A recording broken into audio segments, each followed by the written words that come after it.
Assalamualaikum warahmatullahi wabarakatuh. Perkenalkan, nama saya Putri Febriana. Nama saya Luna Ferry. Nama saya Alvin Sulfiansa.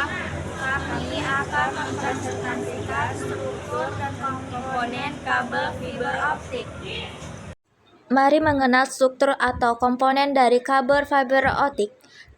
Tahukah kamu karakteristik dengan bagian dalam dari kabel fiber optik terdiri dari inti yang terbuat dari serat kaca dengan beberapa lapisan yang memiliki fungsinya sendiri-sendiri, serta berbeda jauh dengan kabel jaringan lain seperti kabel UTP atau kabel STP.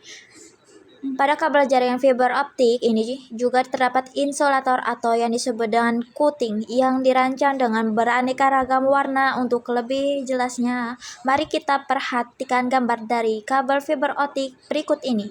Di sini ada 6 bagian atau 6 struktur dari kabel fiber optik.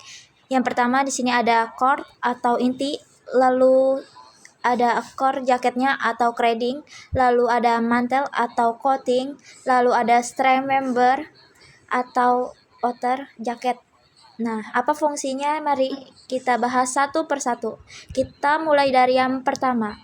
Inti atau core bisa kita lihat pada gambar tepat di tengah-tengah kabel fiber optik. Terdapat bagian utama dalam struktur kabel fiber optik itu, yaitu yang disebut dengan core atau inti.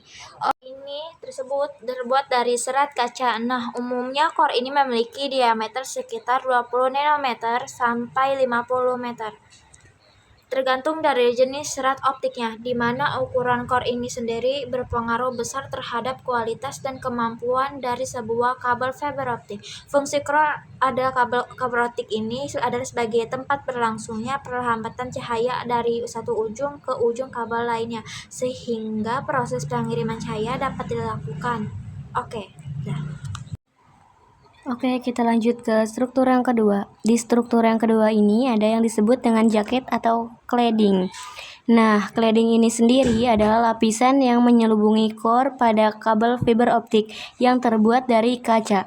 Indeks bias yang dihasilkan cladding ini lebih kecil dari core, di mana hubungan indeks bias antara core dan cladding akan memengaruhi perambatan cahaya pada core atau mempengaruhi besarnya sudut kritis. Diameter cladding berkisar antara 5 nanometer sampai 250 nanometer, serta berfungsi sebagai pelindung core sekaligus menjadi cermin yang terpancar keluar kembali ke dalam core. Bisa dibilang cladding merupakan bagian yang mempunyai peran penting karena berkat cladding inilah cahaya dapat merambat ke core serat optik. Nah, sekarang kita lanjut ke struktur yang ketiga. Struktur yang ketiga ini ada yang disebut dengan mantel atau coating. Di bagian luar selai cladding terdapat mantel atau coating yang pada umumnya terbuat dari bahan plastik. Jadi, jika core dan cladding terbuat dari kaca, coating ini terbuat dari plastik. Nah, fungsi dari coating ini pada kabel fiber optik adalah sebagai pelindung mekanis yang menjagai serat optik dari kerusakan yang dapat terjadi karena lengkungan kabel atau gangguan luar lainnya seperti kelembapan. Jadi, coating ini berfungsi jika kabel fiber optik ini melengkung. Nah, ini masih tetap bisa dijaga oleh coating agar tidak pecah serat kacanya.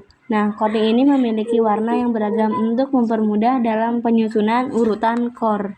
Keempat ini ada disebut dengan shake member dan disusun.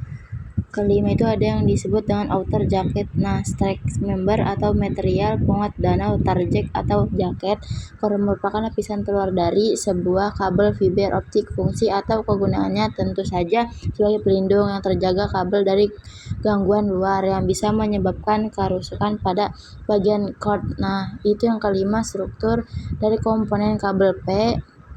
Detek, semoga bermanfaat dan menambah wawasan